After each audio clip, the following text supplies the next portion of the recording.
Okay. Hello, everyone, and thank you for joining us. I am Anarata Bashaliva, along with co-host Dr. Victor Fett, Dr. Katerina Shrey, and our program producer, Professor Larry Sherey. We host a weekly discussion panel on Russia's war on Ukraine with guests from Ukraine, military experts, medical personnel, academics, artists, literary figures, and relief workers. Our panel is recorded and circulated nationally and internationally. We appreciate your comments and feedback. Special thanks to Marshall University Libraries and MUIT for making this weekly event possible. If you are joining us live on Teams, please feel free to use the chat to post any question to our guest. A quick greetings to our viewers in Ukraine from Professor Katerina Shrey. Вітаємо наших слухачів в Україні з глибоким поклоном. Ми далі свідки вашого страшного терпіння і також вашої великої сили. Дякую вам за вашу участь в нашій тижневій програмі. Thank you, Katerina. Today's guest will be introduced by Professor Victor Fett.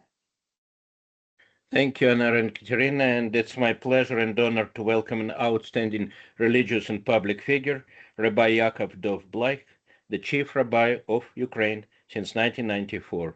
Rabbi Bleich agreed to talk to us about important issues for Ukrainian Jewish community during the wartime. Thank you very much, Rabbi Bleich. The microphone is yours. Thank you very, very much, Victor.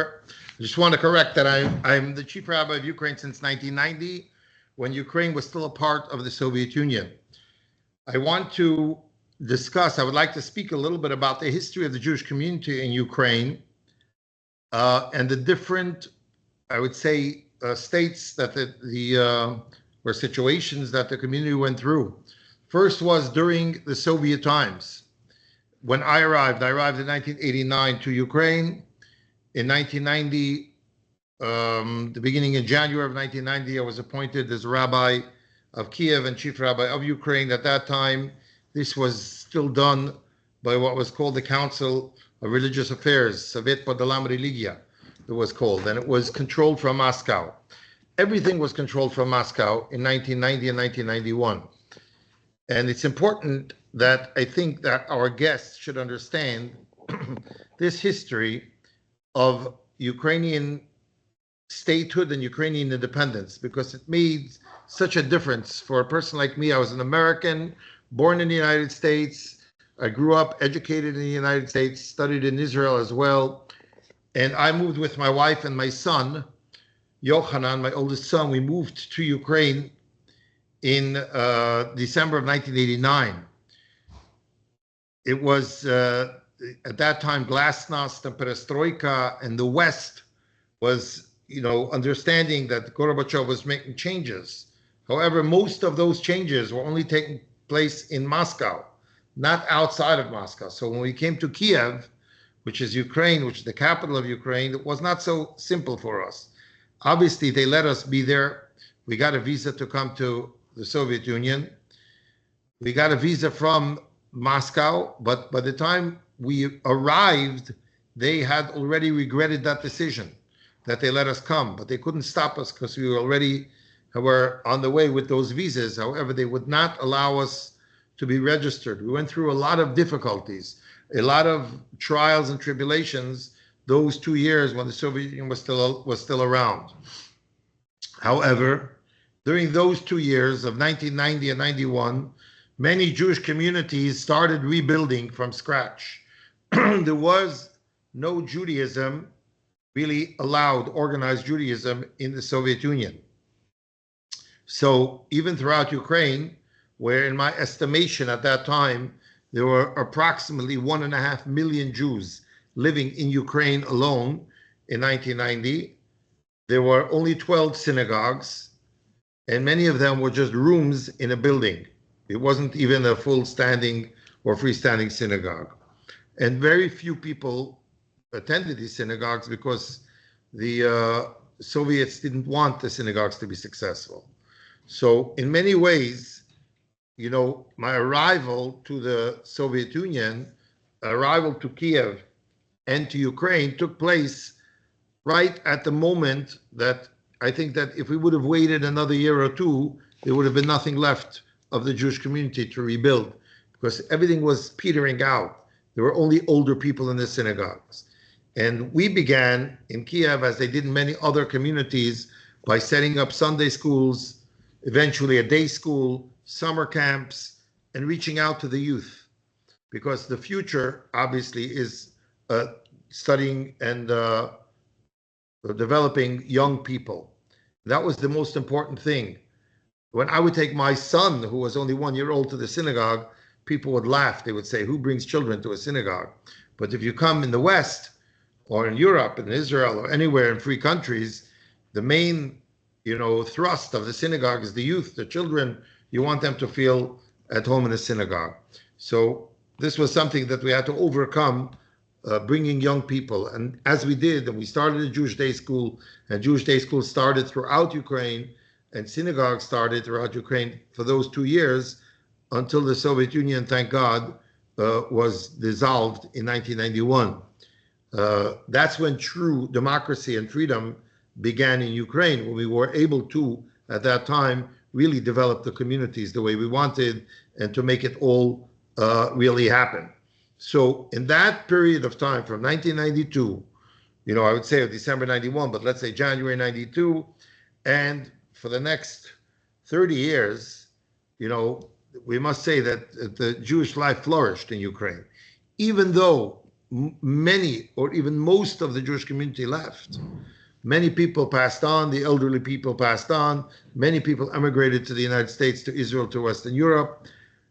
The community, as an organized community, organized itself. So many synagogues opened, were built, many day schools were opened and developed, many youth groups, different organizations, including Chesed, which cared for the elderly, and many other important, Jewish television programs and Jewish newspapers.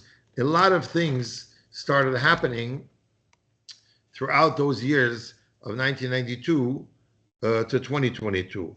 This was a time of unbelievable growth, up and down for the economy and the politics of Ukraine, obviously, because, Kravchuk was the first president under Kuchma for, we had a very, very interesting and a very, very tremendous growth under Leonid Kuchma, and then was the Orange Revolution, when Ukraine, I would say, solidified its, democracy and freedom, when they didn't allow anything, to happen that would try and go the other way.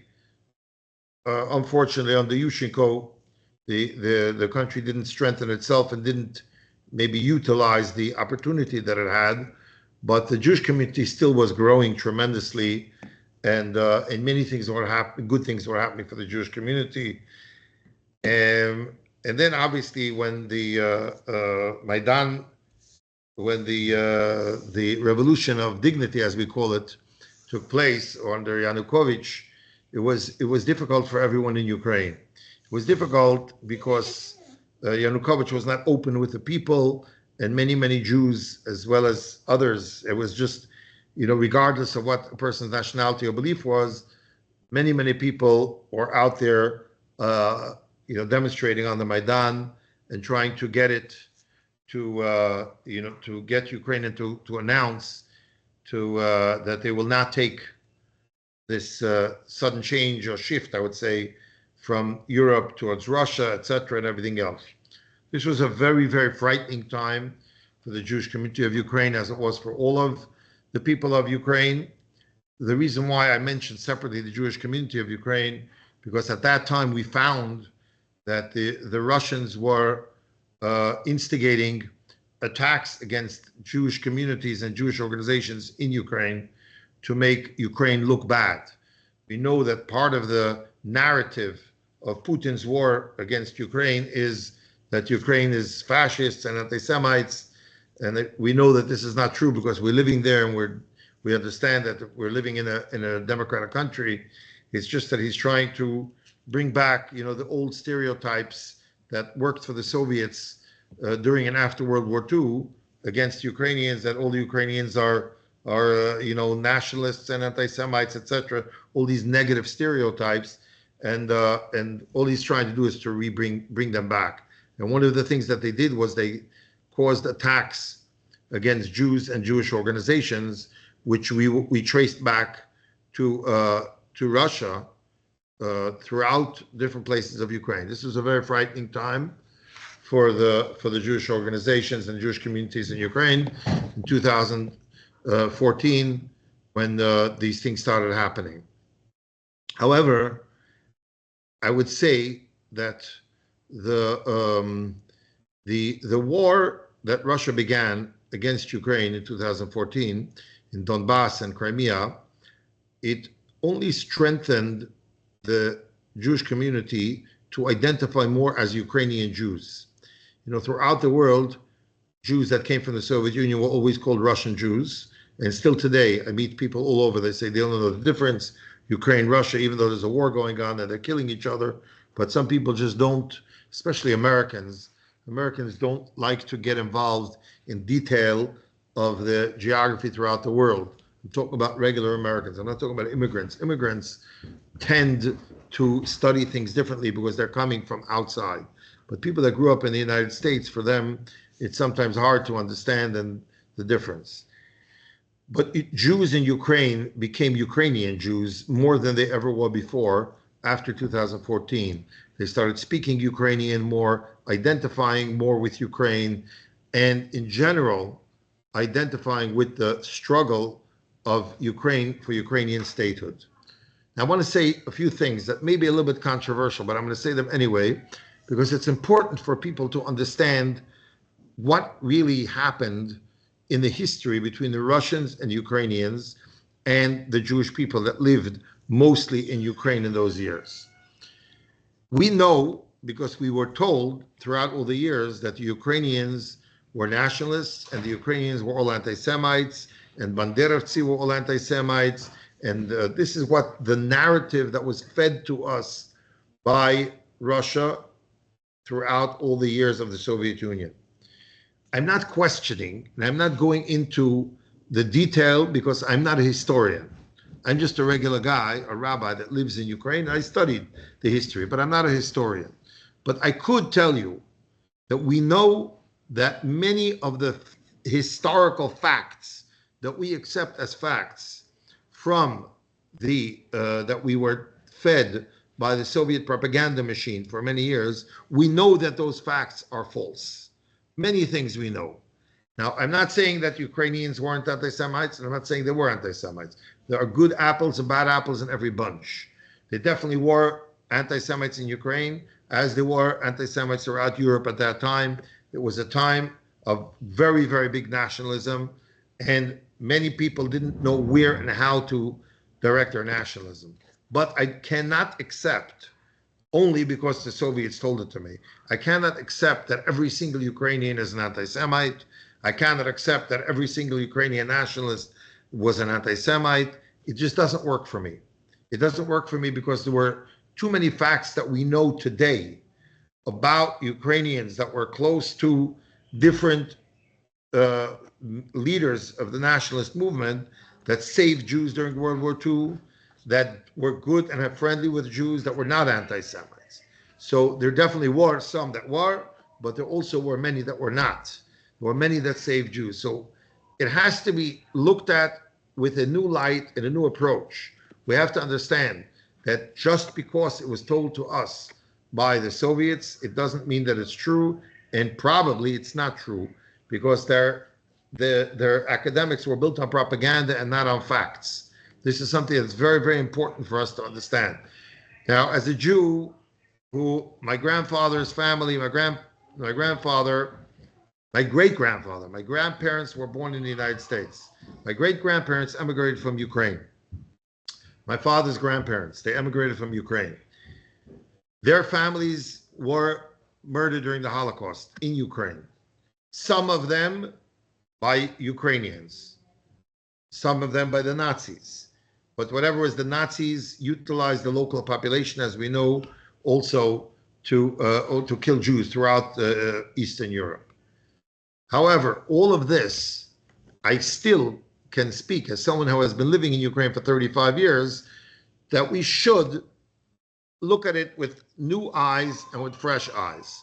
Now, one of the interesting things is that I, as the rabbi, as the chief rabbi of Ukraine, have been dealing with many different Ukrainian communities. I'm a member of the Council of Churches and Religious Organizations, so I'm very, very close relationship with all the heads of all of the religious communities and organizations and churches in Ukraine, the Ukrainian Catholic Church, the Orthodox churches. And I must tell you that we have done many projects together as well, things that are for the benefit of people, for the benefit of the population. We work together. We respect each other. Ukraine today is a country that's very close with Israel. Ukraine today has a president who is Jewish, who was elected by over 70% of the population. That never happened in Russia. So it's hard for us to accept criticism from Russia against Ukraine. We live in Ukraine. We know what the situation is. We appreciate the relationship that we have with Ukrainians, with the Ukrainian government with the people, with other governments. We know that Ukrainian people are a peace-loving people. They didn't start this war. They're not interested in the war. They don't want to take any territory away from anybody else around them. However, Ukraine made a decision to be a democratic country. They gave up their nuclear weapons. They got certain guarantees that were not kept by the West, the Budapest Memorandum, and this is very difficult for people in Ukraine to understand. Why is it that nobody came to the help of Ukraine when they were invaded in 2014 with Donbass and Crimea? This is something that history will judge the free world, especially those that signed that Budapest Memorandum, the United States, and of course Russia and Great Britain, and the other ones that signed it. This is something that should have happened and should have been stopped in its tracks then. Unfortunately, many hundreds of thousands of people have been killed as a result of that now when the full invasion took place in 2022. However, we must understand that if 2014 would have been stopped, 2022 would never have happened. 2022 happened because 2014 was ignored and stopped, and only a lot of blah blah blah and talk, but no real action on the part of the United Nations and the world powers that could have put a stop to it then. It's also unfortunate what's happening today. I'm telling you, I live in Ukraine. My son is there full time. I'm there constantly. I visit back and forth. I hope, God willing, to be going tomorrow night for Yom Kippur, for the holiest day of the year for the Jewish people, which will be next week. And I hope to be in Kiev, in Ukraine, in the synagogue then. The next week is also the anniversary of the Babi Yar massacres that took place in Kiev, so I will be there for that as well. What's happening in Ukraine, people are being killed every day, innocent civilians. And this is something the world has gotten immune to suffering. The world gets immune to suffering. They forget. If it took them 50, 60 years, 70 years to deny that the Holocaust ever happened, a few years and everybody says, no, Bucha never really happened. Bucha happened because we know it. I passed through Bucha. In the summers, I have our summer camp is on the other side, on the side of the Teterev River in Piskivka, which is near Borodyanka. So I pass through there every single day in the summers when we have our summer camps there. I know what it is. I passed through after the Russians left, and I saw what they did. They destroyed houses. They killed people, innocent people. Today, bombs, missiles, and drones are killing, not on the battlefield. Russia is trying to bring the battlefield to the cities of Ukraine. This is a war crime to be bombing civilians for no reason. They're bombing civilians. There's no military targets that they're bombing when they bomb houses. And this is something the world has to really come out and understand it. And, many religious people are being persecuted. The Russians like to speak about the Ukrainian Orthodox Church that, unfortunately, the Ukrainian government is trying to pressure them to break off from Moscow. And they've been doing all kinds of different things and passing all kinds of laws about it. It is unfortunate. I'll be honest with you, as a religious leader, as an American who believes in freedom of religion, I think it's a very, very unfortunate thing this is happening. Although, on the other hand, I understand that the Ukrainian people have to find a way to try and make sure that the church is not being utilized, exploited by the Russians, but it's unfortunate that it had to come to this. At the same time, the Russians are arresting, persecuting, killing religious leaders that don't fit into their box of religions. So many Protestant type of religious leaders are in jail. Many of the Orthodox Church of Ukraine churches have all been closed down. It's hard for us to say it, but people in glass houses should not be throwing stones. The Russians are not the ones that should be there criticizing Israel for what's happening in Gaza when they are killing civilians every single day in Ukraine. This is something that the world has to wake up to it. And we were at the United Nations with a delegation of the Council of Churches and Religious Organizations of Ukraine, and I spoke to them. United Nations, unfortunately, doesn't have teeth. It's very difficult for them to really get into or enforce anything that's happening. But they'll find war crimes, but there's very little they can do about it. They must be able to, there has to be a mechanism where a country who is committing war crimes and killing civilians should not have a veto in the Security Council. This is something that's very difficult. It's something that needs to be spoken about. United Nations has to reform itself, has to find a way that it should be able to enforce the decisions that are made against countries that are doing things like this. You know, we mentioned earlier that we just had the Jewish New Year, and the Jewish New Year is called the Day of Judgment. And in the Day of Judgment, we speak about two things that are important. One is about God's kingship, that God should be king over everyone. And we pray that everyone should recognize God. Everyone means even those that are godless people that are killing for no reason civilians. Obviously, people like that don't have any fear of God in them. So we wish that they should have the fear of God. Another very interesting thing that we speak about in the prayers on Rosh Hashanah, on the Jewish Day of Judgment, is that God judges all of mankind. He judges every individual, but he also judges the countries. And he decides which country will have war, which country will have peace. So we pray for peace. We pray very hard that there should be peace. We want that there should be peace throughout the world, but especially we in Ukraine are praying for peace in Ukraine. I want to speak now for a few minutes about the Jewish communities now under war. When the Russians attacked in February 2022, the Jewish communities throughout Ukraine were afraid of what eventually did happen. Where the Russians came in, there was indiscriminate murder, killing, bombing, shelling, etc.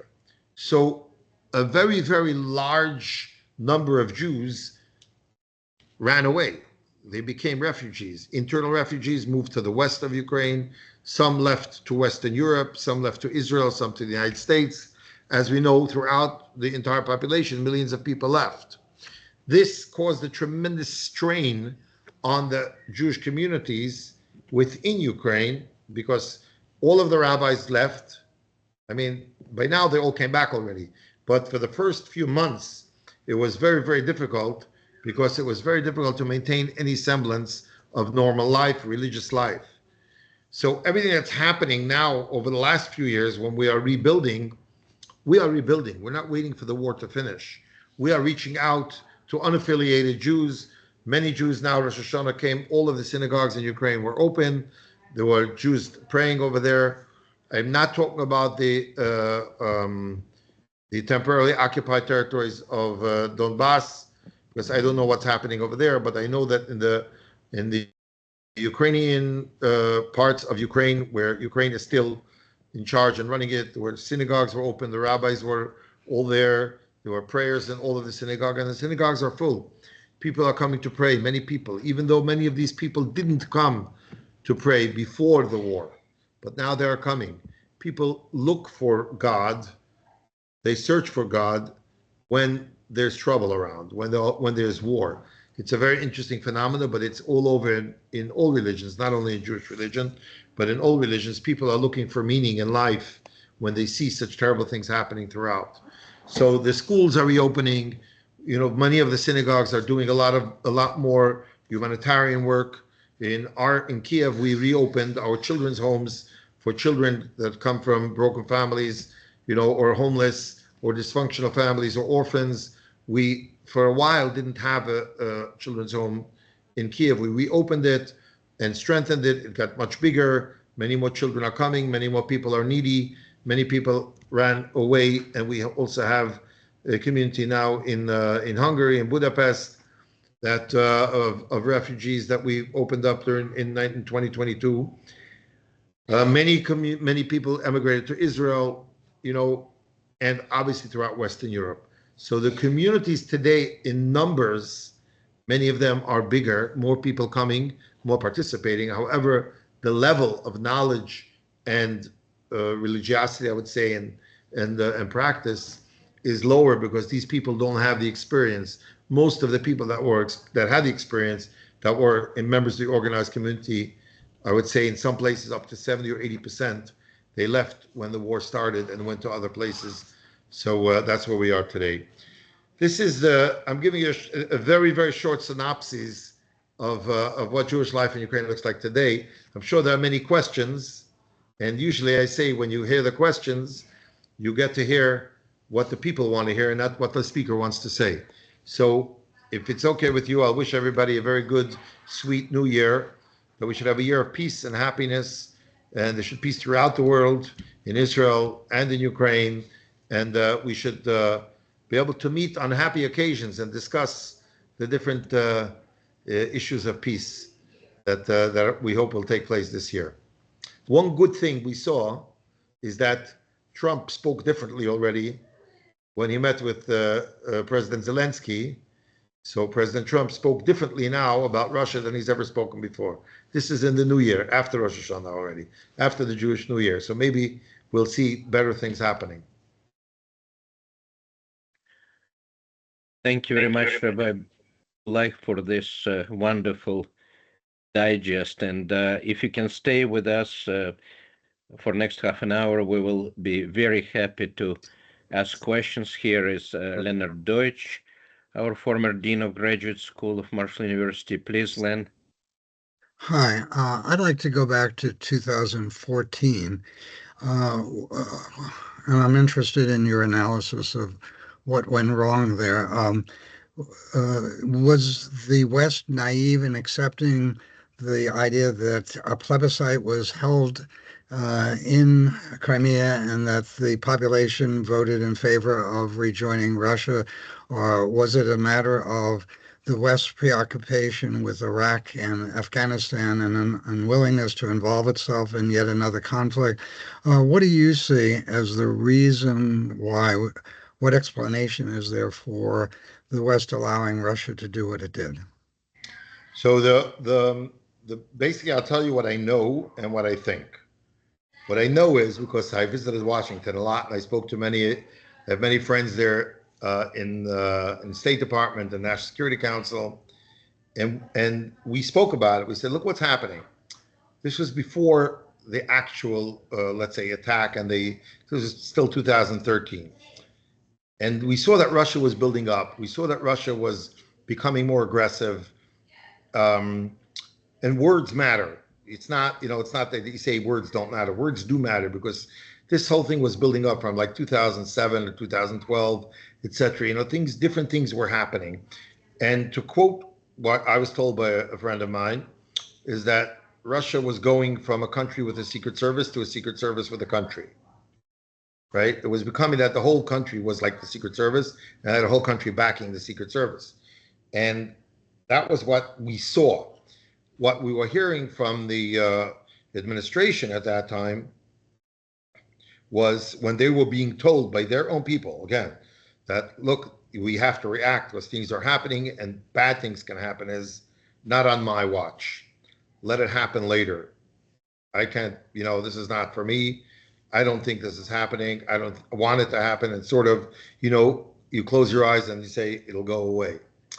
They were totally not willing to look at things the way they really were, because they did not want to get involved or even recognize what was happening as to what it was, which was a land grab by Russia. And the plebiscite in the Crimea was a sham. Everyone knows it was a sham. The little green men without, things, the entire, creation of the DNR and LNR, the Donetsk Republic and the Luhansk Republic, which was a plan by Russia.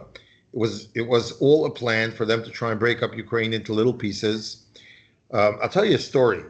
We had a meeting in 2014 when they ran away, when Yanukovych ran away and the prime minister ran away and the head of the parliament ran away, and there was a constitutional crisis, and the deputy chairman of the parliament became acting president, according to Ukraine's constitution.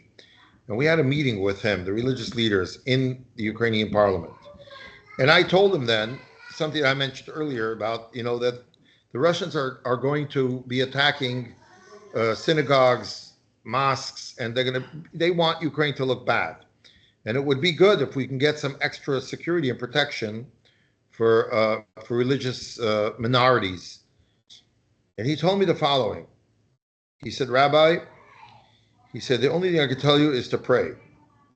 I have no army. Every single vehicle in the army was sabotaged and its battery was taken out. There was the Russians had many people within Ukraine that were actively helping to sabotage, Ukraine, the army and the law enforcement.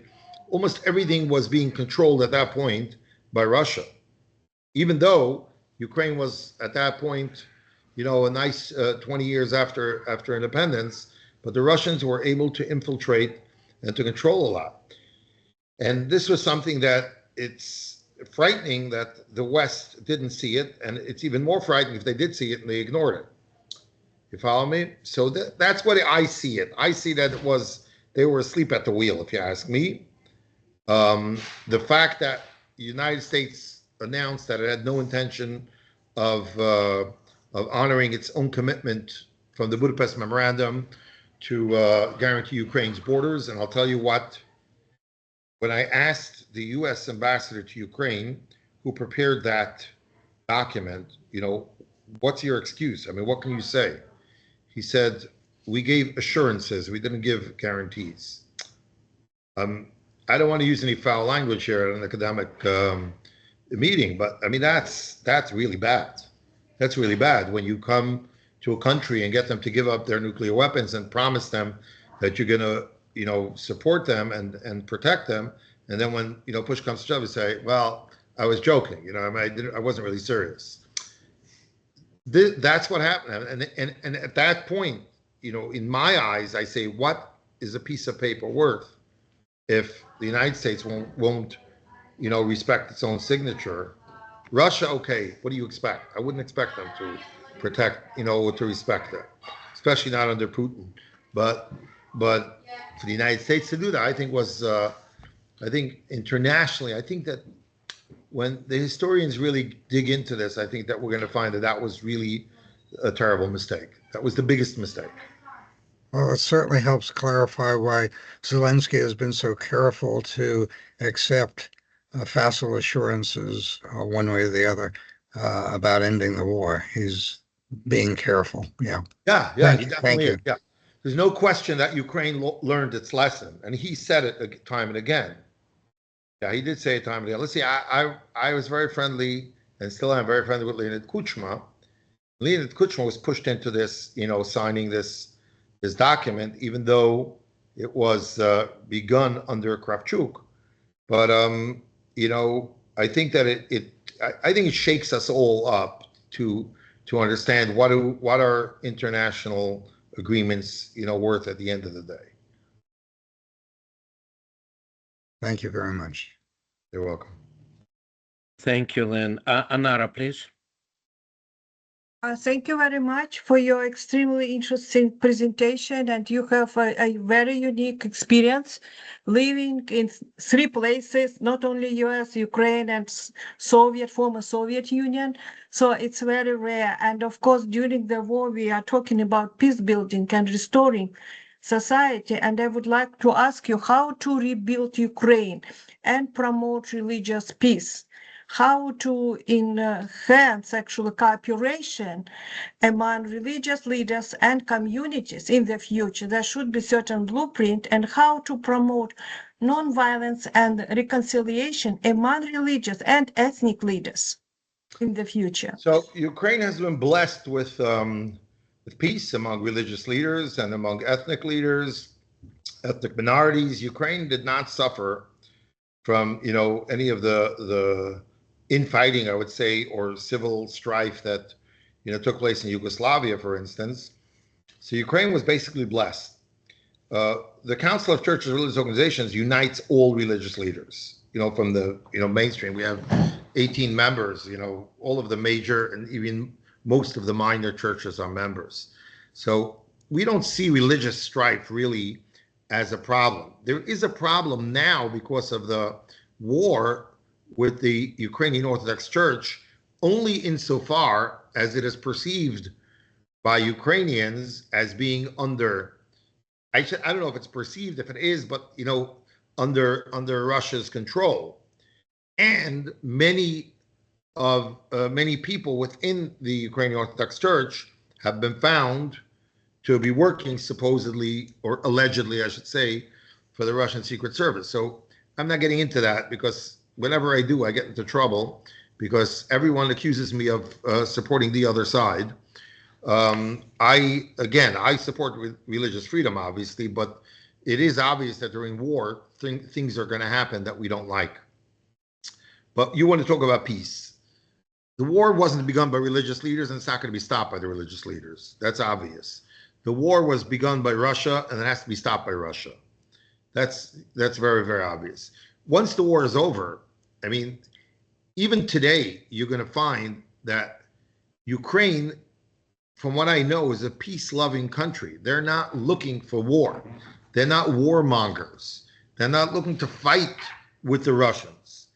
The Ukrainians are upset why we don't have more Russians speaking up against Putin and against the war, even the ones that don't support it. It upsets us very, very much. You see what's happening. Why don't you say something? The truth is that there is no democracy and freedom in Russia, so it's very, difficult, sometimes impossible for them to protest against the war. But I think that Ukraine, once the war is over, Ukraine will rebuild very quickly. Ukrainian people want to be successful. They work very hard. They are like I say, they'll continue to work hard. I did participate for two years in the Tokyo peace roundtable, religious leaders roundtable discussion in Tokyo. I said the same thing over there that I'm telling you now, that it's not up to religious leaders to stop the war because we didn't begin the war. But what we could do is preach. We can preach. We can preach to our people and explain to them that they should not be killing civilians. Do not kill. That's something that's important. We should be preaching to all of our people that they should know that war is war and there are rules of war as well. We want peace. Religious people in general, God created this world for people to live together in peace. So that's really what we're praying for. We're praying for peace, and we want to have peace on all sides. And it hurts us when young people die, when young people are killed, when children are killed, women are killed, innocent civilians, but also soldiers. Young soldiers are sent out to fight a war. That's a senseless war. It's a senseless war.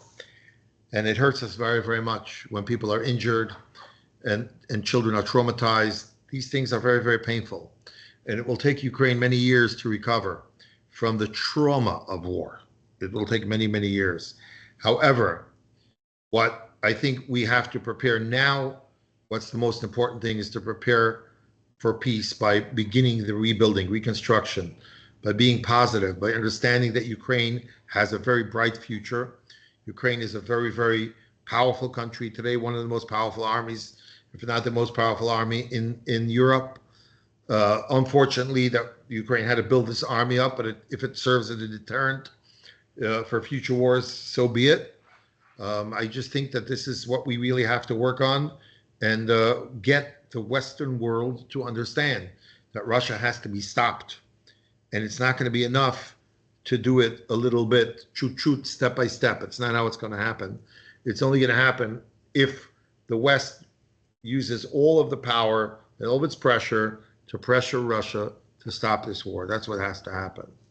And once that happens, there'll be peace. You know, there's a thing they said about Israel, and I'll say it about Russia to paraphrase it, that if Ukraine stops fighting, there'll be no Ukraine. If Russia stops fighting, there'll be no war. It's the truth. It's not just a saying. It's the truth.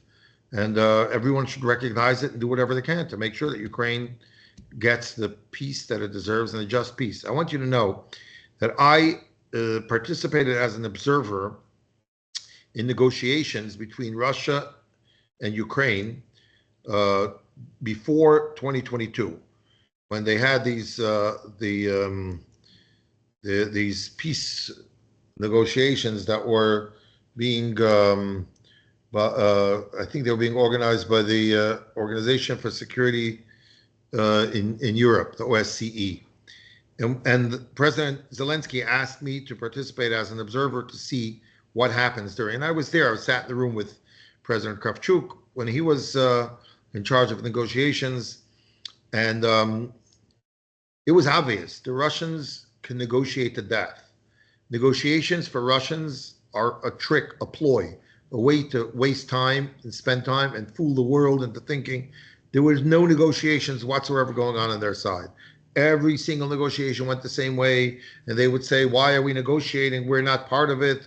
We should get the DNR and the LNR representatives here because they're the ones that are really fighting. We're nothing. We're not part of it, and we have to call them in. And you agree for them to join, and then they would join, and they're online. Well, everything was stalling tactics. And I just coined the phrase that they'll negotiate to death. That's what I told later when the president asked me what I say about it. I said they'll negotiate to death. It's not, they're not a country that is willing to sit down and negotiate in honest, true negotiations. They only understand power and pressure, and that I think is what's going to have to be brought to bear. But I just also thinking maybe West can help not only with the weapon, not only with the food, but also with the money to promote roundtables like what you had in Tokyo among religious leaders in Ukraine and for children, for young people to discuss the value of their religious tolerance and understanding and learn more about religious diversity, cultural diversity. You know, religious diversity and cultural diversity are all very important, but not when people are being killed now. I think at this point now we need peace. You know, we could speak about it, and we can. You know, it's a good thing, but this is not what's gonna, you know, make it happen. That's not what's happening. It's not a religious war. You know, be very honest with you. The roundtable in Tokyo is a nice trip to Japan, but it's not. That's not what's making it or breaking it. First of all, even there, the Russians don't send their, you know, real religious leaders there. They send their chinovniki, their bureaucrats from the religious communities. It's, you know, you're dealing with very, very, very interesting things. And when they do send their religious leaders are prepared by the FSB before they go, how to negotiate, what to say, what not to say. You know, one of the representatives of the Russian religious organization came to Tokyo and started attacking Israel and Gaza. And there was unfortunately no Israeli representative there, or Palestinian for that matter, because of the war. And they couldn't get out. The flights weren't, it was, you know, the beginning of July and the war was in June. They couldn't get flights. So afterwards, when I spoke, I said, listen, I have to stick up for the Israelis because they're not here. I said, why is Russia attacking Israel about Gaza when you are killing civilians every day? You shouldn't be. You should keep your mouth shut because you don't. Anyway, afterwards, he comes to me, he says, listen, this is it. This is what Russia is. I have to say what I'm told to say. And that's what the negotiations are. You're never really negotiating with a person who's a decision maker. No decision maker is ever allowed out there to negotiate. So we can have religious leaders. There is no fights amongst the religious leaders between Russia and Ukraine, etc., that you can negotiate. That's not what it's at. It's, you know, democracy teaches us to respect all let him put it this way: democracy is the right for all to be equal, but for all to be different. It's not only when the more democracy takes hold, the more people respect other people, their rights, their opinions, their culture. All of that is a part of the development of democracy. Ukraine is a developing democracy. Let's not forget, it's a young country. It's 4 years old, and all throughout these years, Ukraine has been developing stronger and stronger democracy. But the issue in Ukraine is not ethnic or religious strife. That's not what it is. The issue today is a war that Russia is waging against Ukraine and Ukrainians, against all the people of Ukraine. And that, once that stopped, Ukraine, more or less can figure it out what's going on inside, the internal. The Russians in Ukraine lived very well. Don't think that the Russians were being persecuted in Ukraine. No such thing. The Ukrainians in Russia, yes, but not the Russians in Ukraine. I mean, Russia is the language that was spoken all over. People respected it, everything. Since the war, people stopped speaking Russian. It became an idea, a thing that people want to speak Ukrainian more because of, what's going on. But it's important, but it's not the most important thing now. Thank you. Thank you very much, Rabbi Bleich. We have a few minutes more and we can take a couple of more questions or comments, please.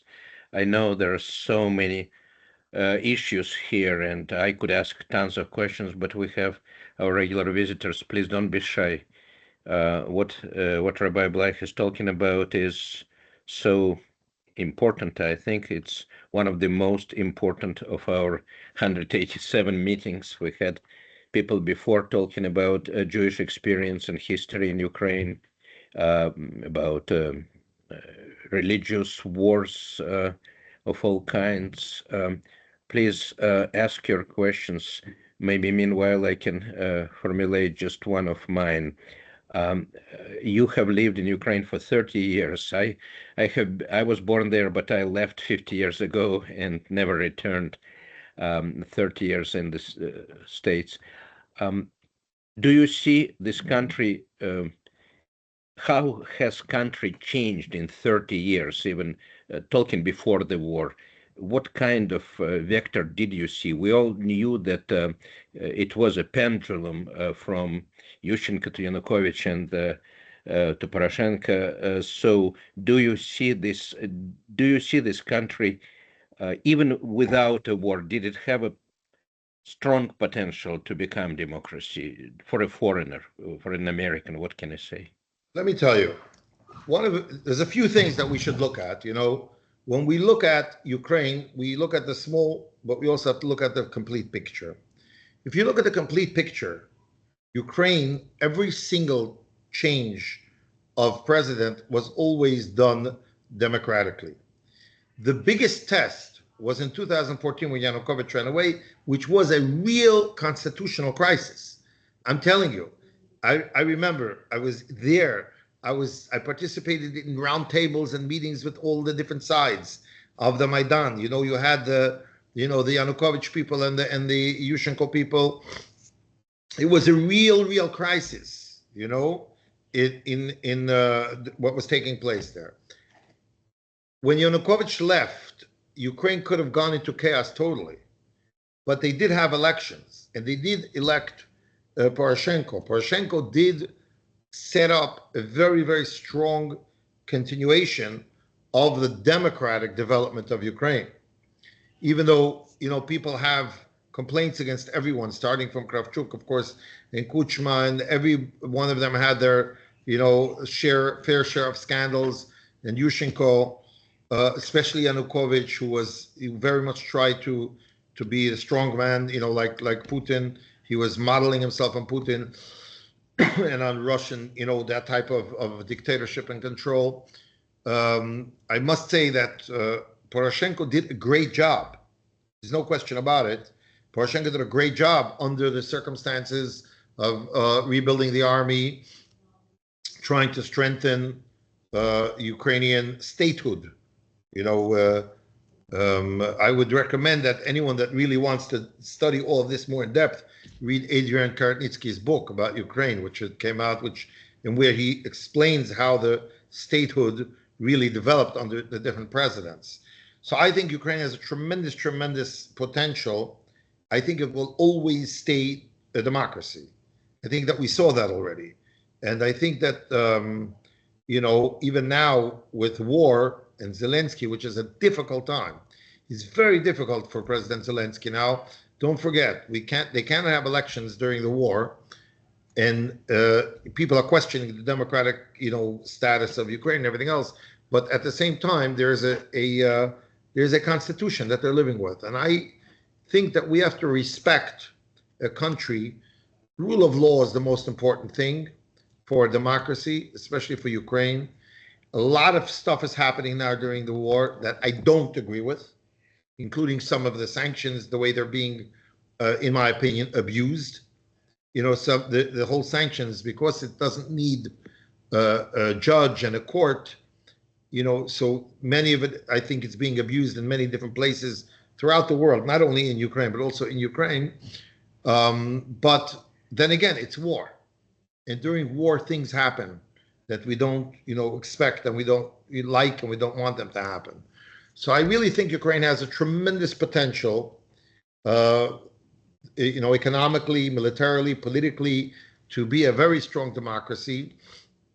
It has a lot to add to Europe. If they'll join the European Union, I think they'll eventually be a major contributor to the European Union. I think the fact that Ukraine is able to, even now on the war, continue to export the amount of wheat and other things that they're exporting show part of the strength of Ukraine as an economic powerhouse. I think that there's a lot of potential there, and they just have to be given the chance and peace to be able to build and rebuild and continue building. But I think that they really are a very, very strong democratic country that will continue to develop its democracy. That's my opinion. Thank you so much for your opinion, for your optimism, for your blessings, of course. Katerina, please, I see you. Dr. Shrey's in the car right now. I too have nothing but a heart full of gratitude. Dear Rabbi Bleich, you have the heart of a teacher. You've educated us on really difficult material in such a beautiful and accessible way. Thank you for that. Thank you for your leadership in the interfaith efforts in Ukraine. Thank you for speaking on behalf of the people in other faiths who are persecuted. Thank you for your prayers, your faith, your hope, your optimism for Ukraine, your courage, your strength. This has been an incredibly wonderful learning experience, and I am excited to be able to forward this to so many of our viewers. Thank you from the bottom of my heart. Thank you, Katerina. Thank you for being with us. Thank you, Rabbi Bleich, for being with us through this very emotional hour, and especially for finding time and slot for our podcast between Rosh Hashanah and Yom Kippur. We give all the best to everyone, and we will conclude our 187th meeting with our customary greeting to our viewers in Ukraine. Please, Katerina. Дорогі браття і сестри в Україні, ми зберігаємо вас у наших щоденних думках і молитвах. Нехай милосердний Бог тримає вас у своїй опіці. До наступного тижня прощаємося. Слава Україні! Героям слава!